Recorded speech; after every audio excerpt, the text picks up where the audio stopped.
खुलुमबाय दिनै सानसेनि रादाबखौ फरायदों आं खिलिखां ब्रह्मआ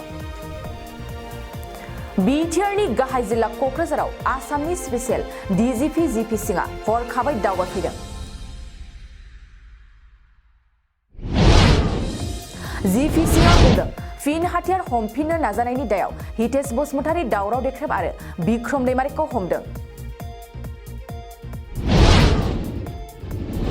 फैगौ 18 जानुवारिनिफ्राय बाक्सानि सुबनखाथायाव भारत भुटान बिसुगे मेलाजों लोगोसे जारिमिनारि मागो मेलाखौ खुंगोन मावफुं सोद्रोमा रेवरेवा नार्जिहारिया बुंदों बिक्रम दैमारिया गावनि बुंनाय रावनो हमजानाय बायदि जादों बिक्रम दैमारि बिथाङा सानसेखालि जे मोनसे स्टेटमेन्ट होदों बे गाज्रि रोखोमै आनडेम'क्रेटिक रावजों बे वार्निं होदों जाय दिनै सरकारनि बिरोधि मावदों बा सोरनिबा बिरोधि मावदों बिसोरनि थाखाय गरफा गरफा सिलाइनि गुलि दोनखाबाय होननाया बे मोनसे बिनि थाखाय गाज्रि जादों आरो बिनि थाखाय बे हमजानायनि मोनसे लामा जादों आरो देबरगाव मण्डलनि सिङाव बिपिएफनि 700निबो बांसिन हेफाजाब होगिरिफ्रा बिजेपि दोलोआव हाबफैदों बिटिसि सेक्रेटारियेटनि कनफारेन्स हलाव लेबार कार्डनि सायाव लेबार अनसाय बिफाना सांग्रांथियारि मेल खुंदों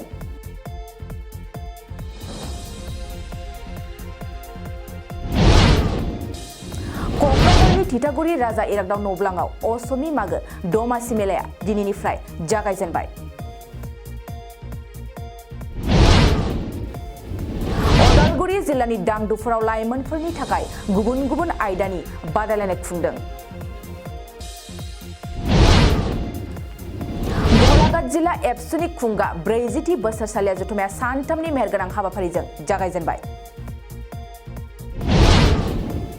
चिरांनि धालिगाव थानानि साखाथि गेवलां फोथाराव सानथामनि हाबाफारिजों असमि दमासि मेलाखौ मेहेरगोनाङै खुंदों दिनै सानसेनि रादाब फरायथिनियाबो एसेनोसै गोजोन्थों मोनसे गोजोनथाव खौरां 2023नि असमि मागो दमासि मेलाखौ खुंफुंनो बे समाव साखाफारा क'क्राझारनि थिथागुरि इरागदाव कमिटिनि हलाव फैगौ 10 निफ्राय 12 जानुवारिसिम खुंगोन असमि मागो दमासि मेलाखौ आसाम सरकारनि पन्चायत आरो गामियारि जौगाथाय बिफाननि सिङाव क'क्राझार जिल्ला खुंथाय डिस्ट्रिक्ट मिशन मेनेजमेन्ट इउनिट आरो आसाम स्टेट रुरेल लाइभलिहुड मिशननि बानजायनायाव असमि मागो दमासि मेलाखौ गाब गोनाङै खुंगोन बे मेलायाव गुबुन गुबुन मुवा बेसाद आरो मागो दमासिनि जाग्रा आदारफोरखौ दिन्थिफुंनायजों लोगोसे मोसानाय बादायलायनायफ्राबो थाजोबगोन लोगोसेनो असमि मागो दमासिनि मेलायाव बयखौबो बाहागो लानो खावलायहरदों